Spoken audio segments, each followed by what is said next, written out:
Today is May 15th. Welcome to Big Book Daily. My name is Rob. I am an alcoholic. It's a thrill, honor, and joy to be here with you today as we journey through the Big Book of Alcoholics Anonymous and the 12 Steps and 12 Traditions. Today out of the Big Book, we're going to be reading from Chapter 5, How It Works, pages 61 through 62. And out of the personal stories, we're going to be reading story number 16 from They Stopped in Time, Acceptance Was the Answer, pages 407 through 410. And finally, out of the 12 and 12, we're going to be continuing our journey through tradition number 3 by reading page 143. As I'm recording this, it is Mother's Day, so happy Mother's Day to all you wonderful mothers out there. Thank you so much for everything that you do. I am deeply blessed to have my mom, my beautiful wife, who's an amazing mother, and so many mother figures in my life that have really helped me over the years. And I hope you enjoy your day. So with all that, let's go ahead and get to the good stuff. So yesterday in the Big Book, we got to read the 12 steps. We are finally at a point where we're at the root of the entire program, which is these 12 steps, these 12 suggestions, and they are powerful suggestions that can just help us all live a more honest life. So we're going to go ahead and continue with pages 61 and 62.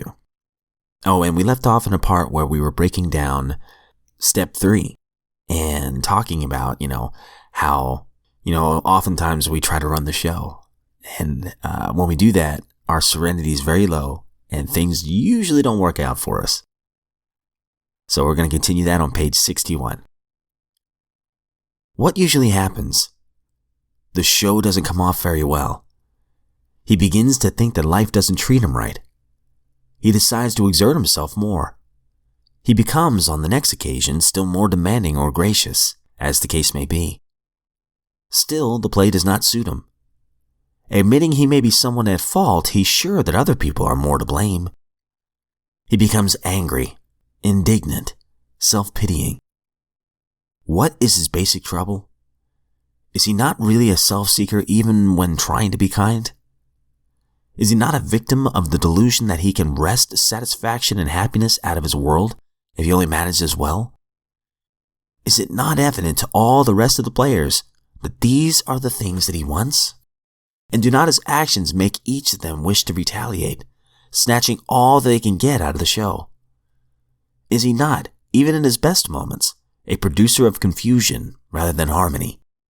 Our actor is self-centered, egocentric, as people like to call it nowadays.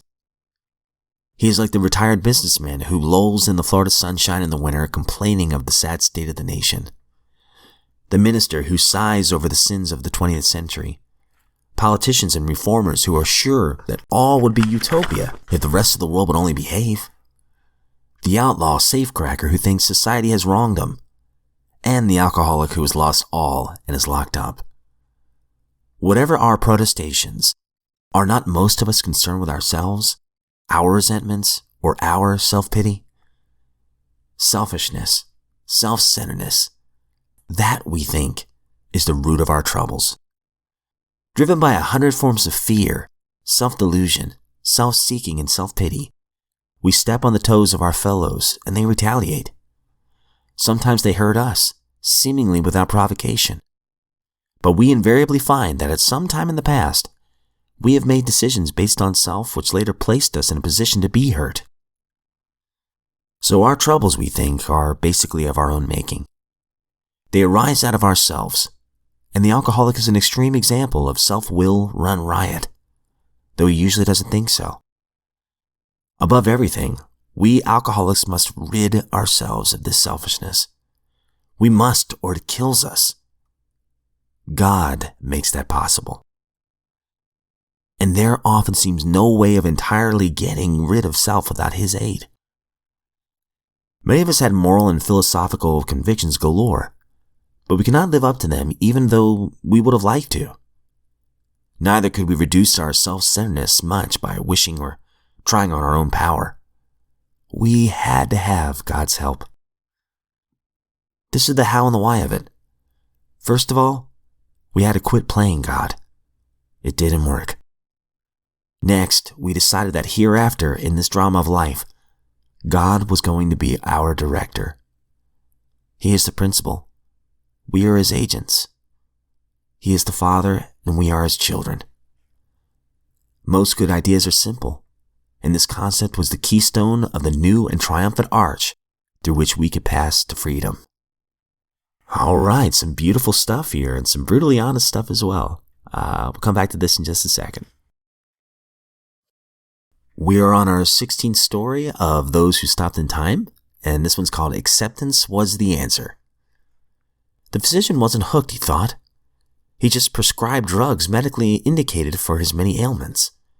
Acceptance was the key to his liberation. We're going to be reading 407 through 410. If there ever was anyone who came to AA by mistake, it was I. I just didn't belong here.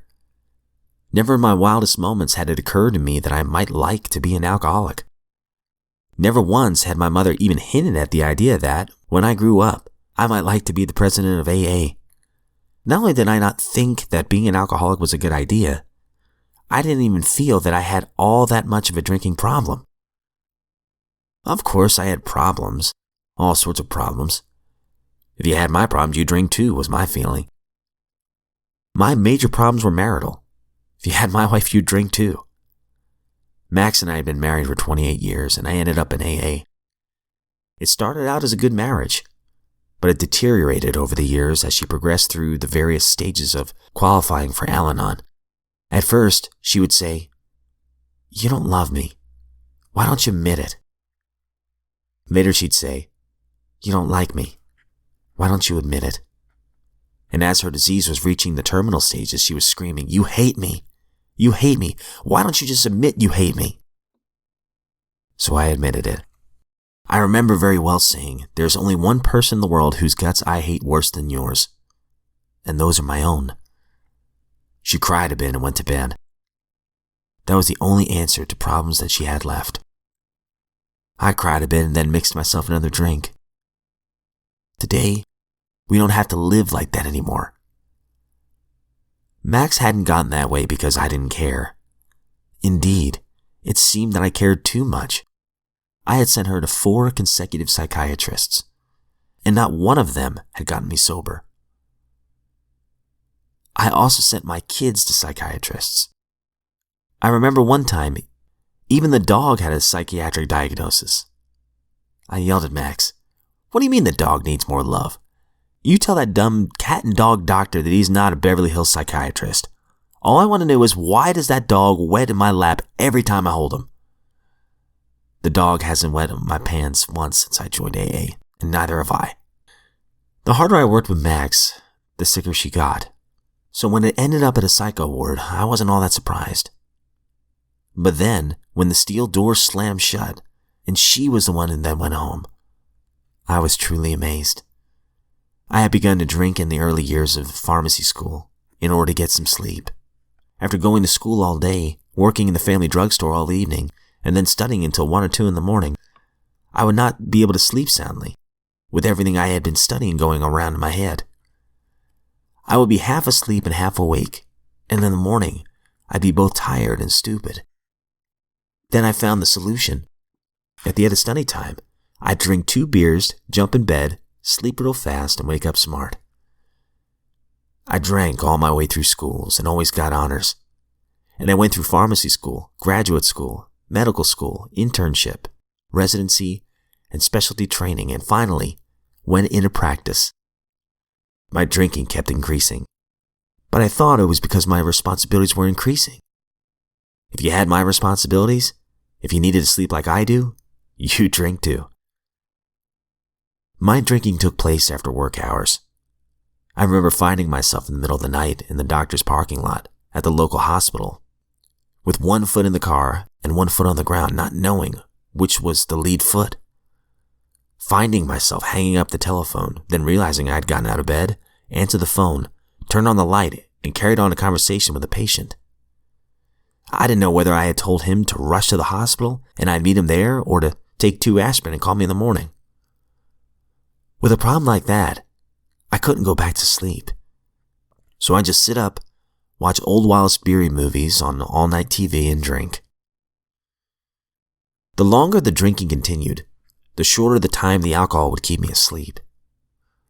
I would have to drink myself back to sleep again and again throughout the night. But I never became a morning drinker. Instead, I had a 5 a.m. shut-off time. If it was 1 minute before 5, I'd drink myself back to sleep. If it was 1 minute after, I'd stay up and act like a martyr all day. It became progressively harder to get up in the morning, until one day I asked myself what I would do for a patient who felt this rotten. The answer came right back. I'd give him something to pep him up. So I immediately started taking and shooting pep pills. Eventually I was taking 45 milligrams of long-acting Benzedrine and 45 of the short-acting just to get out of bed in the morning. I took more through the day to increase the high, and even more to maintain it. When I overshot the mark, I'd take tranquilizers to level off. The pep pills affected my hearing at times. I couldn't listen fast enough to hear what I was saying. I wonder why I'm saying that again. I've already said it 3 times. But still, I couldn't turn my mouth off. But I found it hard to practice good medicine while shooting morphine. Following an injection, I would have to keep one hand busy scratching my constantly itching nose, and would also have sudden uncontrollable urges to vomit. I never got much effect out of codeine or Percodan and the tranquilizers. However, for a period of time I was injecting pentothal intravenously to put myself to sleep.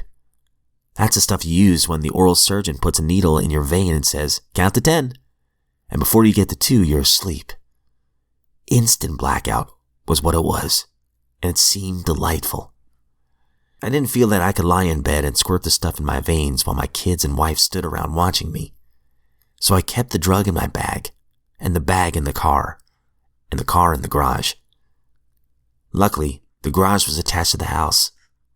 In the garage, I would put the needle in my vein and then try to figure out exactly how much medication to inject to overcome the pep pills while adding to the sleeping pills, while ignoring the tranquilizers in order to get just enough to be able to pull out the needle, jerk the tourniquet, throw it in the car, slam the car door shut, run down the hall, and fall in bed before I could fall asleep.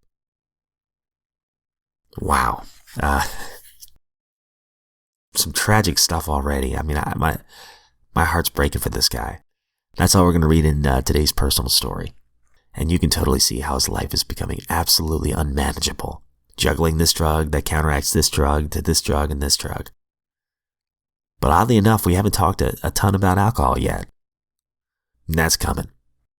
And speaking of drug use, we were using an example out of tradition number 3 yesterday. And tradition number 3 is the only requirement for AA membership is a desire to stop drinking. And our man, he kind of hung in the balance here between the old members of AA when he admitted that he had a drug problem. And finally, one of the elders said, "What would the master do?" It says here, not another word was said. What more indeed could be said? Overjoyed, the newcomer plunged into 12-step work. Tirelessly, he laid AA's message before scores of people. So the man, he takes the program seriously, and he seems to be a success story. And it says right here at the bottom of page 142 that we read yesterday, AA had taken its first step in the formation of Tradition 3. So again, we're going to continue on page 143. Not long after the man with the double stigma knocked for admission, AA's other group received into its membership a salesman that we shall call Ed. A power driver, this one, and brash as any salesman could possibly be. He had at least an idea a minute on how to improve AA. These ideas he had sold to fellow members with the same burning enthusiasm with which he distributed automobile polish. But he had one idea that wasn't so saleable. Ed was an atheist.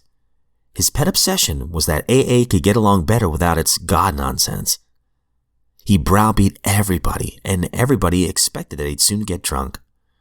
For at the time, you see, AA was on the pious side. There must be a heavy penalty, it was thought, for blasphemy. Distressingly enough, Ed proceeded to stay sober. At length, the time came for him to speak in a meeting. We shivered, for we knew what was coming. He paid a fine tribute to the fellowship. He told how his family had been reunited. He extolled the virtue of honesty. He recalled the joys of 12-step work. And then he lowered the boom. Cried Ed, "I can't stand this God stuff. It's a lot of malarkey for weak folks. This group doesn't need it, and I won't have it. To hell with it." A great wave of outraged resentment engulfed the meeting, sweeping every member to a single resolve. Out he goes. The elders led Ed aside. They said firmly, "You can't talk like this around here. You'll have to quit or get out." With great sarcasm, Ed came back at them. "Now do tell, is that so?" He reached over a bookshelf and took up a sheaf of papers. On the top of them lay the foreword to the book Alcoholics Anonymous. Then, under preparation, he read aloud, "The only requirement for AA membership is a desire to stop drinking." Relentlessly, Ed went on, "When you guys wrote that sentence, did you mean it or didn't you?" All right. So some great stuff here, and I've met in a lot of different fellowships. I've met a lot of people of different religious backgrounds, atheists, agnostics, and thankfully this tradition exists to welcome anyone to this meeting. It's an all-inclusive meeting. The only requirement is just the desire to want to stop. And finally, going back to the core text of how it works, on page 62, so our troubles, we think, are basically of our own making. A lot of times I would try to blame other people for my troubles. Well, it's because I had this childhood trauma, or it's because so-and-so was mean to me, and all these things. And don't get me wrong, those scars might have influenced some of the decisions I made, but I still made the decision. And a lot of times my decisions were based on self. What is it I really want to do? Can I use these scars as an excuse to drink? Can I use this resentment as an excuse? Can I use happiness as an excuse to drink? I'd always ask myself that question. Let's celebrate, But it says here, they arise out of ourselves. And the alcoholic is an extreme example of self-will run riot. Though he usually doesn't think so. I didn't. I thought, well, I can manage this. I'm not a selfish guy. I'm a nice guy. Above everything, we alcoholics must be rid of this selfishness. We must, or it kills us. Every time I wake up in the morning, I have to get in the garage and I say the 3rd step prayer. And usually I say, "Relieve me of the bondage of self, that I may better do your will. Take away my difficulties." And then I start labeling them off. And the first two I always mention are self-centeredness and selfishness. And I love the next line. God makes that possible. A lot of times I would willingly try to be less selfish. And maybe that works for a little while, but God, for me at least, changed my heart where I want to be that way. I'm not forcing it. According to the book, there often seems no way of entirely getting rid of self without His aid. Many of us had moral and philosophical convictions galore, but we cannot live up to them, even though we would have liked to. Neither could we reduce our self-centeredness much by wishing or trying on our own power. We had to have God's help. So I think for me, my foundation has been, God, you're my Father and I'm your child. I'll do your will today. And I have to do that every single day. It's something I try to do every single day, and it's worth it. I still mess up. I still make selfish decisions. But thank God for spiritual progress over spiritual perfection. So my friends, if you are sober today, you are a miracle. And I'm sure that those who love you are very proud of you. I hope you all have a great day. Again, happy Mother's Day. I guess by the time you hear this, it's after Mother's Day. But thank you, mothers out there, for all that you've done, all that you do for your families. Our world is a much, much better place with mothers like you in it. If we're given another set of 24 hours, I look forward to seeing you all back here tomorrow.